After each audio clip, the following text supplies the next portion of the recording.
Hello viewers, সবাই কেমন আছো? আশা করছি সবাই ভালো আছো। ১৯তম শিক্ষক নিবন্ধন পরীক্ষার জন্য কোন বইটি ভালো হবে? আগে একটি ভিডিও দিয়েছি, এখন আর একটি ভিডিও। তো দেখেন এখানে ১৫তম প্রফেসর বেসরকারি শিক্ষক নিবন্ধন সহায়িকা বিগত সালের প্রশ্ন, নমুনা প্রশ্ন, প্রিলিমিনারি টেস্ট। দেখতে পাচ্ছ স্কুল পর্যায় ২। দেখো এখানে সব পর্যায়ের এখানে প্রশ্ন রয়েছে। আশা করা যায় তোমরা ভালো করে বুঝতে পারছো। সম্পূর্ণ ভিডিওটি দেখবে, তাহলে কিছু বুঝতে পারবে তোমরা এখানে। বুঝতে পারছো? একটা বইয়ের মধ্যে বিগত সালের প্রশ্ন দেখো, প্রায় ঘুরে ফিরে বিগত সালের প্রশ্নই ঘুরে ফিরে চলে আসে।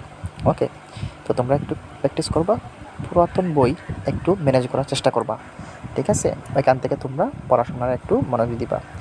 তো এইখান থেকে যেগুলো প্রশ্ন পড়বা, এখানে অনেকগুলো প্রশ্ন রয়েছে। তো এই বইটি আমি ১৫তম শিক্ষক নিবন্ধন পরীক্ষার বইটি আমি ম্যানেজ করে রাখছি। তো এটা দেওয়ার কারণ হচ্ছে, এটা এই বিগত সালের প্রশ্ন যেগুলো তোমরা অন্যান্য বই থেকে রিপিট করবে, ঠিক আছে? আর ১৯তম শিক্ষক নিবন্ধন পরীক্ষার অনেকগুলো বই বাইর হয়েছে, সেগুলো তোমরা একটু ফলো করবে। আর একটি ফলো করবে বিগত সালের প্রশ্ন, ঠিক আছে? এখন দেখো, স্কুল পর্যায়ে যারা এইচএসসি পাশেও তোমরা আবেদন করতে পারবে। বুঝতে পারছো? এইচএসসি পাশেও তোমরা আবেদন করতে পারবে। স্কুল পর্যায়ে ২-এ একই সেম, কোনো সমস্যা হবে না। শিক্ষক হওয়ার স্বপ্ন আজই পূরণ করো। এখন দেখাবো তোমাদেরকে ভিতরের অংশ। দেখো প্রশ্ন সমাধান, বিগত সালের প্রশ্ন।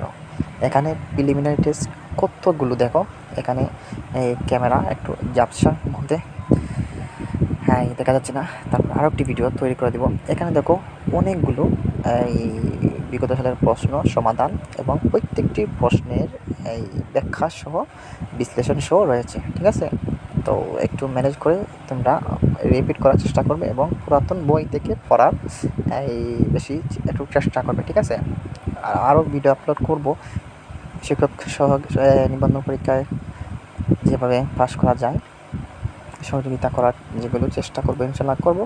তারপরে তোমরা বিগত সালের প্রশ্ন একটু ট্রাই করবা এবং ১৯তম শিক্ষক নিবন্ধন পরীক্ষার এই প্রস্তুতিমূলক যেগুলো নতুন নতুন বই, এই দেখো প্রত্যেকটি এই ১৪তম বেসরকারি শিক্ষক নিবন্ধন পরীক্ষা স্কুল পর্যায়ে ২০১৭ সালের প্রশ্ন এমসিকিউ, ঠিক আছে? দেখো খুব সুন্দর করে 4টা এমসিকিউ সাজানো, তারপরে হচ্ছে কি এই নিচের দিকে ব্যাখ্যা সহ রয়েছে। তোমাদেরকে আমি আরও এই দেখো প্রথমে দেখো নিচের দিকে ব্যাখ্যা সহ কীভাবে প্রশ্নগুলো হয়েছে, কই থেকে প্রশ্নগুলো আসছে, একই সেমভাবে ব্যাখ্যা সহ সমস্ত প্রশ্নগুলো রয়েছে, ঠিক আছে?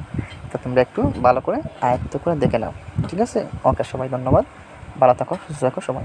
আসসালামু আলাইকুম।